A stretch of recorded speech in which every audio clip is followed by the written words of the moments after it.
비로소 거듭나니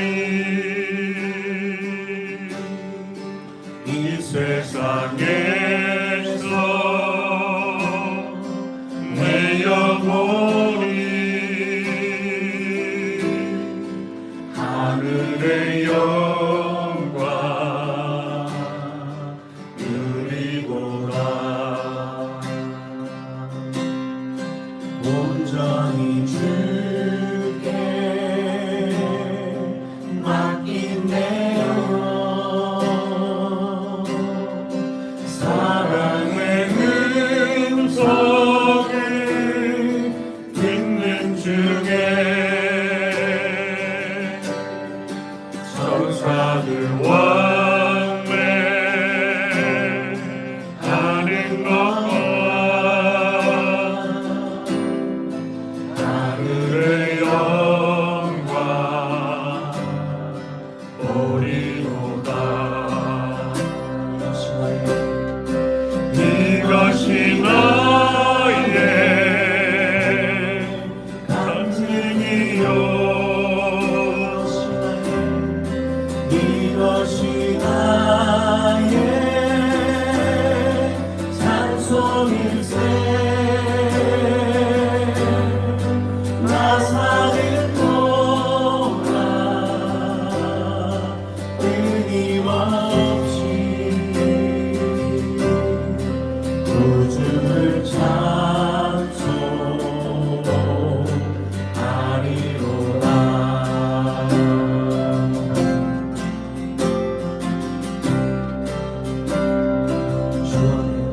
주 안에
오늘은 대강절 넷째 주일이자 성탄 감사주일로 하나님을 예배합니다. 지난 주일에요, 대강절 넷째 주일의 주제는 평화라고 말씀을 드렸지요. 평화의 왕이신 우리 주 예수 그리스도께서 이 땅에 오셨습니다. 우리 예수님으로 인해 이 땅에 평화가 가득하기를, 예수님을 믿는 우리 실천적인 삶을 통해서 이 땅 위에 주님의 평화가 임할 수 있기를 기대합니다.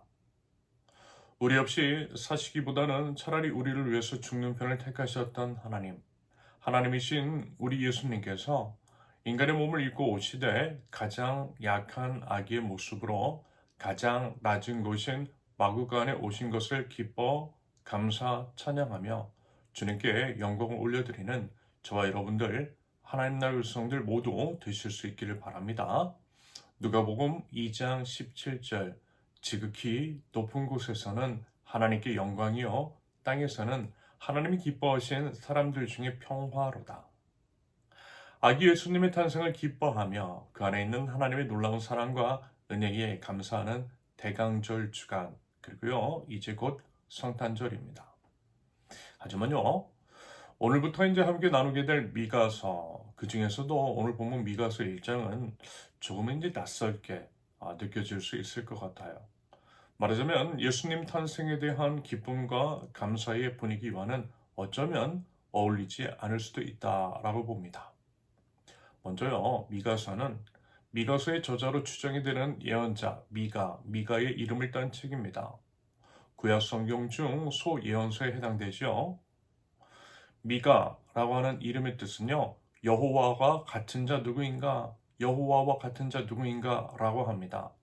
한마디로요, 하나님과 같은 분 없다라는 의미일 것입니다. 그러므로 그 하나님만 믿고 하나님만 예배하라는 것이겠죠. 우리의 유일한 예배의 대상, 오직 하나님 한 분뿐이십니다. 이것은요, 우리 신앙의 중심이자 성경 전체의 주제이기도 합니다. 미가 예언자는 유다의 11대 왕인 요담과 12대 왕인 아하스, 그리고 13대 왕인 히스기야 왕 때에 활동했다라고 합니다. 특별히 남유다 왕국에서 우상 숭배가 가장 극심했던 시대 중 하나인 아하스 왕 시대에 활발히 활동했어요. 당연히 이와 같은 컨텍스트 안에서 미가 예언자가 선포한 메시지는 이런 것이었어요. 우상 숭배에 대한 신랄한 비판과 심판 예고. 여러분, 텍스트라고 하는 것, 다시 말해 하나님의 계시라고 하는 것, 하나님께서 예언자들, 지금으로 말하면 저 같은 목사들을 통해 선포되는 메시지는 결코 컨텍스트와 무관할 수 없지요. 그 이유는 하나님께서는 문자 안에 갇혀 계신 분이 아니고요, 나무 조각이나 금속 같은 것으로 만든 죽은 신, 거짓 신도 아니시기 때문입니다. 하나님은요, 지금도 살아계셔서 역사하시는 하나님, 온 우주에 충만하신 하나님이신 줄로 믿습니다. 그러므로 지금도 말씀하고 계세요. 지금 이 순간에도 말씀하고 계세요. 딴 얘기 안 하시고요, 우리의 이제 상황, 컨텍스트를 통해서 말씀하고 계십니다. 개인적인 것은 물론이고 사회적으로도 한 나라를 넘어 국제적인 상황 가운데에서도 그것과 관련된 하나님의 뜻을 지금도 말씀하고 계세요. 하나님의 메시지는요, 우리 상황과 결코 무관할 수 없다라는 것이고요. 우리는요, 그 말씀을 듣고 마주하는 컨텍스트를 해석하고 우리 컨텍스트 안에서 하나님 나라 백성다운 성숙한 삶을 살아내야만 할 것입니다. 그런 면에서 한국교회는 하나님의 말씀, 하나님 나라 복음을 너무 개인적인 것으로 한계를 지은 과거가 있다라고 봅니다. 과거에도 그랬고요, 지금도 여전히 그러한 면이 있습니다. 나만 잘 믿으면 된다, 나만 하나님 나라에 가면 된다, 우리 교회만 커지면 된다 라고 하는 식으로 말입니다. 한마디로 여기가 좋사오니 하면서 개인의 영성이라고 하는 것만을 추구하고 교회 안에만 머물렀어요. 복음의 공공성을 도외시한 면이 있습니다. 그러다 보니 우리 사회에 분명하게 내재되어 있을 때 우리와 우리 이웃의 삶에 지대한 영향을 미치고 있는 구조악에 대해서는 침묵을 하거나 아니면 그것들을 용인하고 심지어는 동조하는 듯한 행태를 보였습니다. 우리 예수님께서 보여주신 하나님의 나라, 하나님 나라 복음이라는 것은 분명 낮은 자들, 약한 자들에게도 복된 소식인데 결코 그렇지 않았던 것 같아요. 오히려 그와 같은 사람들을 혐오와 배제, 폭력의 대상으로 삼았던 면이 있습니다. 소수자에 대해, 난민에 대해, 그 외 여러 약자에 대해 보였던 모습들, 매스컴에서도 보도된 그 모습들을 여러분 한번 떠올려 보세요. 예수님은 분명 비주류셨고요. 기득권에 맞서 싸우셨는데 우리는 과연 그랬는지 의문이 듭니다. 사실 대한민국 제1대 대통령부터 내각의 주요 요직계인들 대부분을 차지한 기독교인들은 점점 기득권이 되었죠. 국가 조찬 기도회 같은 것들을 만들어서 불의한 정권을 축복했습니다. 그것을 통해서요 여러 이권을 챙겼어요. 글쎄요. 한국교회가 세계에서 유례없는 양적 성장을 한 것, 세계에서 손가락 안에 드는 크기의 큰 규모의 교회 건물이 있고, 비록인지 지금은 여러 이유 등으로 인해 많은 어려움이 있기는 하지만 그럼에도 개신교회가 주류 종교인 것은 분명 이런 전도 한 몫을 했다라고 하는 것이 역사학자들의 의견입니다. 힘 있는 자들에게 손을 비비면서 얻는 이권이고 특권이라는 거예요. 여러분 한번 상식적으로 한번 생각해 보세요. 수많은 사람들이 광장에 나와 집회를 한다라고 하는 것. 그러면서 이제 정치적인 세를 과시한다라고 하는 것. 그것도 어느 특정 종교 집단이 단독으로 그럴 수 있다라고 하는 것이 여러분 과연 무엇을 의미하는지를 말입니다. 한마디로요, 힘을 가지고 있다라는 거예요. 우리가 기득권이라는 거예요. 그러니 우리에게 잘 보이라는 겁니다. 그래서 유력 정치인들이 목사들에게 고개를 조아리는 것이겠죠. 여러분 다른 어떤 종교가 공적인 광장에까지 나와 대규모 집회를 하는 것을 여러분 보신 적 있으세요? 공적인 광장에 나와서 정치인들이 어느 종교의 지도자에게 공개적으로 고개를 숙이고 절을 하는 것을 보신 적이 있으시냐라는 것입니다. 아니요, 개신교회 말고는 못 봤어요. 이것이 바로 우리가 이제 기득권이라고 하는 증거일 것입니다. 그런데요, 하나님 나라의 본질, 그리고 예수님께서 선포하셨던 하나님의 나라 복음과 이러한 모습들이 과연 어울리겠느냐라는 것입니다. 여러분, 사실 우리는 약자였어요. 하나님 나라 백성은요, 결코 세를 과시하지 않았어요. 과시할 수 없었습니다. 그리고 이제 그것은요, 하나님 나라 방식이 아니기 때문입니다. 예수님께서 매달리신 십자가 한번 보세요. 연약한 아기의 모습으로 오신 예수님께서는 태어나실 때처럼 실오라기 하나 걸치지 않으시고 십자가 위에서 매달려 죽으셨습니다. 칼로 싸우지 않으셨고요. 그냥 당하셨어요. 이것이 바로 예수님께서 보여주셨던 하나님 나라 복음이고 하나님 나라 백성의 행동 양식이어야 한다라는 것입니다. 아무튼 이렇게 나만 잘 믿으면 된다라고 하는 식으로 사회의 불의나 부조리, 구조악에 대해 침묵을 하는 것도 문제이고요. 아니면 정치적인 세를 과시하고 어린지 특정 정치 세력과 야합하는 것도 문제입니다. 이런 것들이 한국교회 안에 너무 많다라고 하는 것을 우리는요 진심으로 회개해야만 할 것입니다. 여러분 우리는요 누차 말씀을 드리지만 우리가 이제 마주하고 있는 컨텍스트를 하나님 나라 관점에서 해석하고 적용할 줄 알아야 합니다. 세상의 관점, 정치적인 성향, 그 외 다른 것들은 모두인지 십자가에 못 박고요. 오직 하나님으로, 하나님 나라 관점으로 그래야만 한다라는 거예요. 그럴 때에 때로는 우리의 목소리도 낼 줄 알아야 합니다.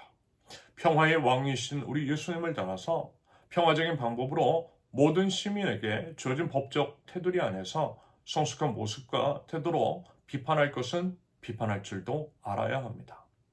말하자면 오늘부터 나누게 될 미가서의 미가 예언자, 그리고 이제 그 외에 수많은 예언자, 하나님 나라 백성들도 그랬습니다. 평화로운 방법으로, 하지만요, 비판은요, 매서웠어요. 죄악을 드러내고 회개를 촉구했어요. 그로 인해 설령 자신이 해를 당한다 할지라도 그랬습니다. 부디어 그런 믿음의 용기와 성숙한 태도가 저와 여러분들에게 있을 수 있기를 바랍니다. 우상 숭배가 가장 극심했던 시대를 살았던 미가 예언자는 우상 숭배에 대해서 날카롭게 지적합니다. 종교적인 타락은 자연스럽게 사회 도덕적인 타락으로 이어지기에 미가 예언자의 메시지는 불법과 불의를 자행하는 권력층, 지도자, 부자들을 향해서도 비판을 서슴지 않았습니다. 이렇게 하나님의 공의로운 심판을 선포했던 미가 예언자. 하지만요, 동시에 이 끝까지 믿음을 가지고 인내하는 남은 자를 향한 위로와 구원의 메시지도요, 놓치지 않았고요. 그렇게 이제 말씀을 선포하고 있음을 우리는 확인할 수가 있습니다. 그 내용을 미가서를 통해 앞으로 이제 살펴보게 될 것입니다. 첫째, 고칠 수 없는 상처의 실체 8절과 9절입니다.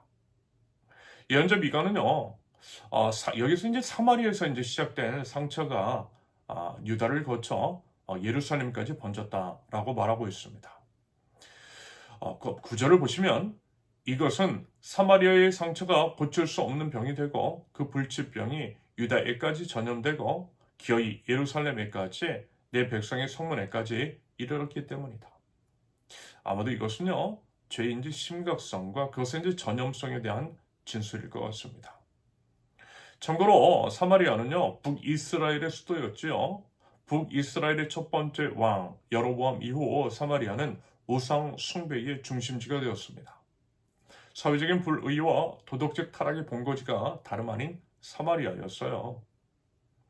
여로보암 왕은요, 금송아지를 만들어 놓고 이렇게 말했습니다. 열왕기상 12장 28절. 이에 계획하고 두 송아지를 만들고 무리에게 말하기를 너희가 다시는 예루살렘에 올라갈 것이 없도다. 이스라엘아, 이는 너희를 애굽 땅에서 인도하여 올린 너희의 신들이라 하고.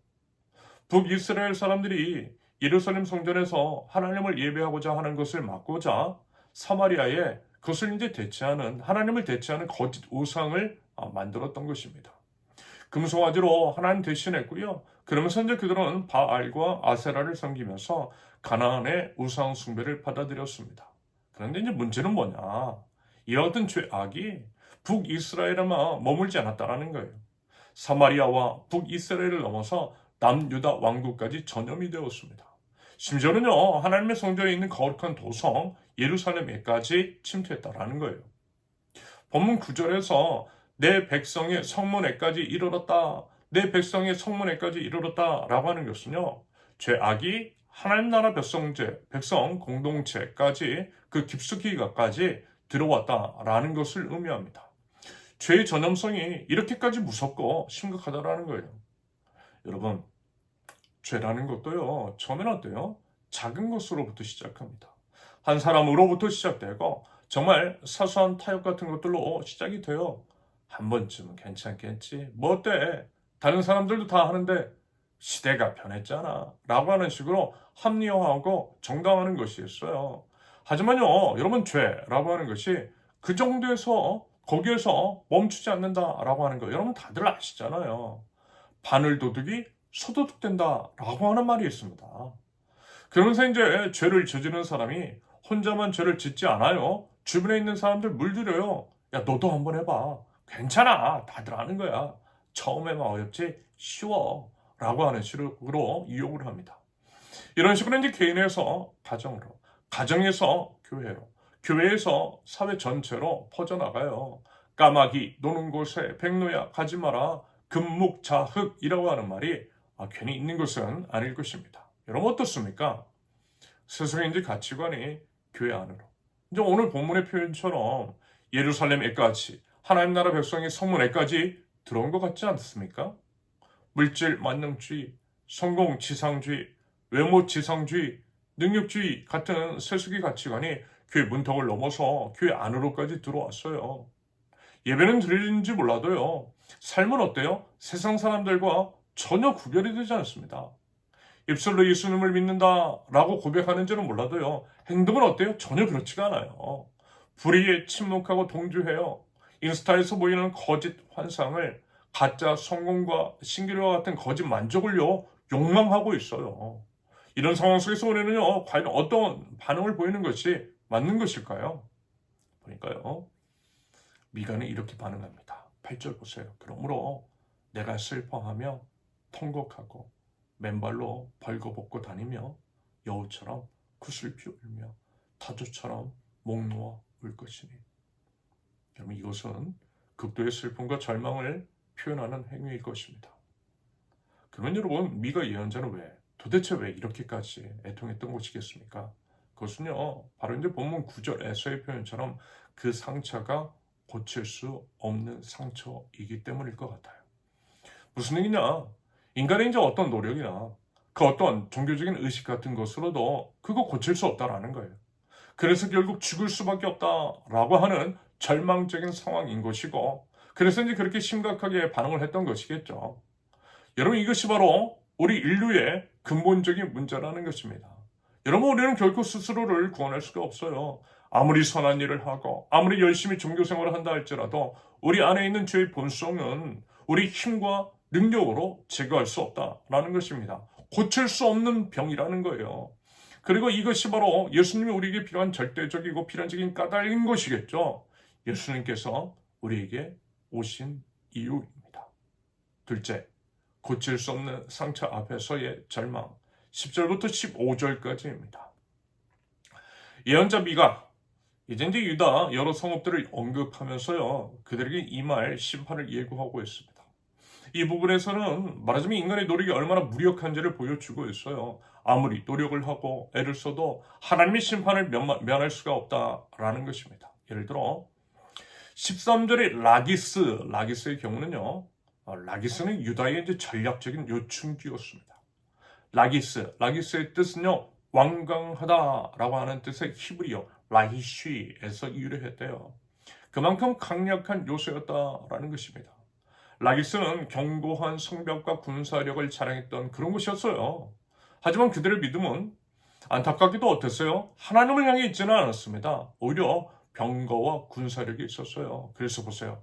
13절에서 군마의 병거를 메어라 라고 말을 하고 있죠. 이 말의 의미는 뭐냐면 도망가라는 거예요. 그 의지하던 군사력도 하나님의 심판 앞에서는 아무 소용이 없다라는 것입니다. 그러면서 이제 14절을 보시면요, 악십의 집들이 이스라엘 왕들을 속일 것이다 라고 하죠. 참고로 악십의 뜻은 속이다래요. 다시 말해서 속이는 것, 거짓된 것이라는 거죠. 그래서 이제 결국 그들이 의지하던 모든 것들이 그들을 어떻게 해요? 속일 것이라는 의미입니다. 여러분, 이것이 바로 우리가 처한 모습, 인간의 모습이라는 거예요. 우리는요, 너무나도 헛된 것들을 의지하며 살아가고 있어요. 사람 의지하고 돈 의지하고 권력 의지하고 지식 의지하고 심지어는 종교적인 의식이나 예배 같은 것들도 우리 우상이 되어서 그것들이 우리를 구원할 수 있다라고 생각하는 것 같아 보입니다. 하지만 그건요, 정말 대단한 착각입니다. 죄로 인한 고칠 수 없는 상처와 병 앞에서 이 모든 것들은요, 결국 우리를 속이는 악십과 같다라는 거예요. 그것들은 결코 우리를 구원할 수 없어요. 죄에서 구원할 수 없고요. 죄로 인한 사망에서 우리를 건져낼 수 없다라는 것입니다. 여러분, 현대 의학이 아무리 이제 발달해도요, 죽음을 정복할 수 있어요? 아니요, 없어요. 수명을 늘릴 수는 있는지 몰라도 죽음의 완전한 정복 불가능합니다. 결국은 다 죽어요. 과학이 아무리 발전해도요, 인간의 탐욕과 이기심 제거할 수 없어요. 교육이 아무리 발달을 해도요, 인간의 본성 변화시킬 수 없어요. 사법 시스템이 아무리 제대로 작동을 한다 할지라도 범죄를 완벽하게 근절할 수 없다라는 것입니다. 그러면서 미가는요, 16절에서 이렇게 얘기하고 있죠. 16절 보시면, 너희는 사랑하는 아들, 딸을 생각하며 머리를 밀고 애곡하여라. 머리를 밀어 독수리처럼 대머리가 되어라. 너희 아들, 딸들이 너희의 품을 떠나서 사로잡혀 갈 것이다.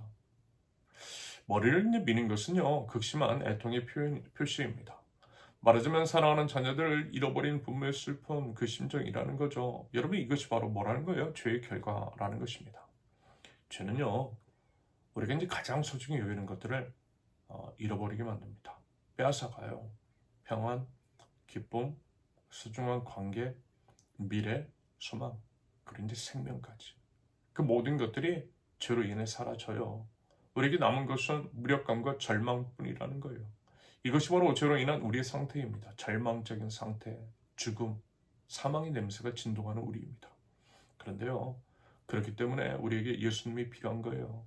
인간이 우리 스스로를 구원할 수 없기 때문에 고칠 수 없는 상처와 병 앞에서 절망감에 빠진 우리에게 하나님이 직접 개입하셔야만 했습니다. 그래서 뭐라고요? 예수님 오신 거예요. 셋째, 고칠 수 없는 상처의 치료자 예수님. 미가서 5장 2절입니다.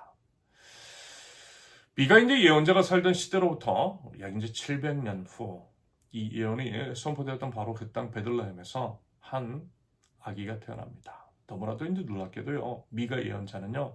이미 이 놀라운 일을 예언했어요. 미가서 5장 2절에 이렇게 써 있죠. 그러나 너 베들레헴 에브라다야. 너는 유다의 여러 족속 가운데서 작은 족속이지만 이스라엘을 다스릴 자가 내게서 내게로 나올 것이다. 그의 기원은 아득한 옛날 태초에까지 거슬러 올라간다. 예언자 미가가 고칠 수 없는 상처와 병을 선포한 바로 그 예언자가요. 동시에 이제 그 상처를 치유할 메시아의 탄생을 예언한 것입니다. 여러분 이것은 결국 우연이 아니죠. 사실 이제 하나님은 늘 이런 식이셨어요. 심판과 징계가 아닌 회개와 회복을 원하시는 우리 하나님께서는 태초에 에덴 동산에서 아담과 하와가 선악과 범죄를 저질렀을 때에도 그러셨어요. 심판을 내리시며 동시에 예수님을 통한 구원을 선포하셨습니다. 그것이 바로 하나님의 본심이라는 거죠. 우리의 회복을 원하시는 사랑의 주님이신 줄로 믿습니다. 여러분 우리 예수님, 우리는 이제 고칠 수 없는 상처, 죽을 수밖에 없는 그 병을 고치기 위해서 오셨습니다. 이사야 53장 5절 그러나 그가 찔린 것은 우리의 허물 때문이고 그가 상처를 받은 것은 우리의 악함 때문이다. 그가 징계를 받음으로써 우리가 이제 평화를 누리고 그가 매를 맞음으로써 우리의 병이 나았다. 고칠 수 없는 상처를 치유하시기 위해서 우리 예수님은요. 자신의 몸에 상처를 입으셨어요. 십자가에 못 박히시고 채찍에 맞으셨어요. 창으로 찔리셨어요. 그것은 다름 아닌 우리의 치유를 위해서였습니다. 그리고 이제 앞서 말씀을 드렸던 주의 전염성을 끊어내셨어요. 십자가에서 죄 사슬을 끊어내셨습니다. 로마서 6장 6절과 7절 우리 옛사람이 그리스도와 함께 십자가에 달려 죽은 것은 죄의 몸을 멸하셔서 우리가 다시는 죄의 노예가 되지 않게 하려는 것임을 우리는 압니다. 죽은 사람은 이미 죄의 세력에서 해방되었습니다. 아울러 우리를 사망에서 건져내시고 새 생명 주셨어요. 단순히 우리의 죄를 용서하시는데 그치지 않으셨어요. 우리를 완전히 새로운 피조물로 만드셨습니다. 고린도후서 5장 17절 누구든지 그리스도 안에 있으면 그는 새로운 피조물입니다. 옛것은 지나갔습니다. 보십시오. 새 것이 되었습니다.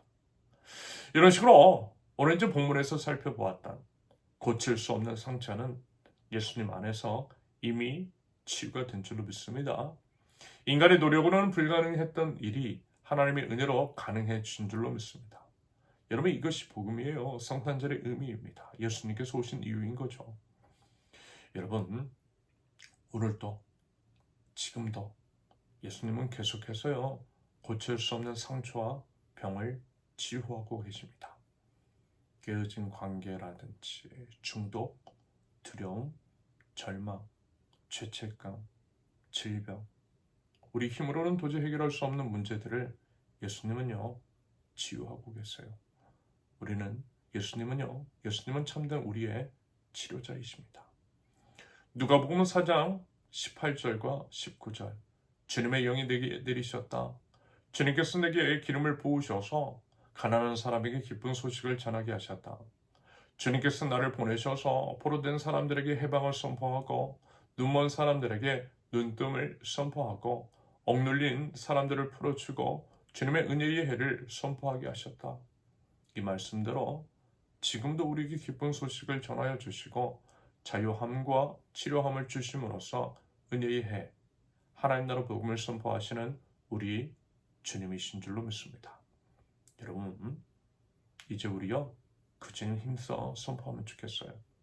우리 주님처럼요 우리 이웃들에게 복음을 전하되 우리 예수님의 손과 발이 되어서 그들의 상처를 치유함으로써 치료자 되시는 그 주님을 전할 수 있기를 바랍니다.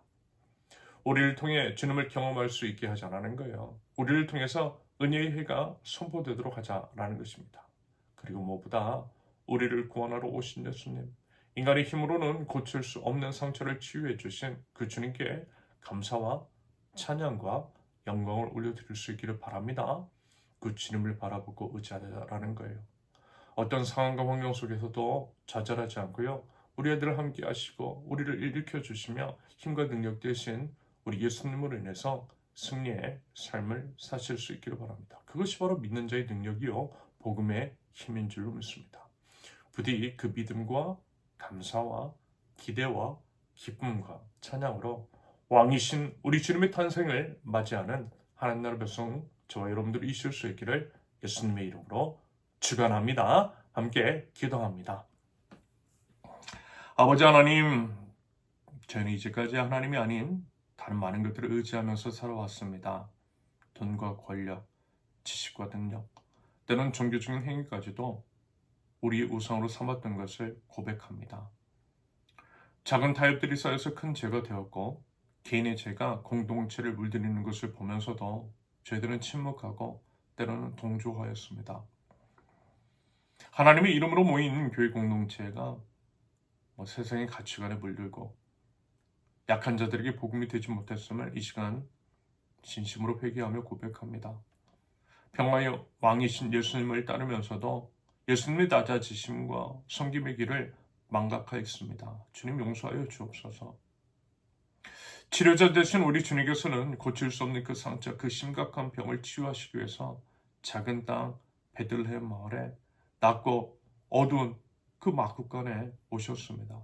가장 약한 아기의 모습으로 오셔서 인간의 연약함을 입으시고 저희 아픔을 아파하시고 마침내 십자가에서 저희 죄를 대신 짊어지신 그 놀라운 사랑과 은혜에 감사드리고 그 주님을 힘써 찬양합니다.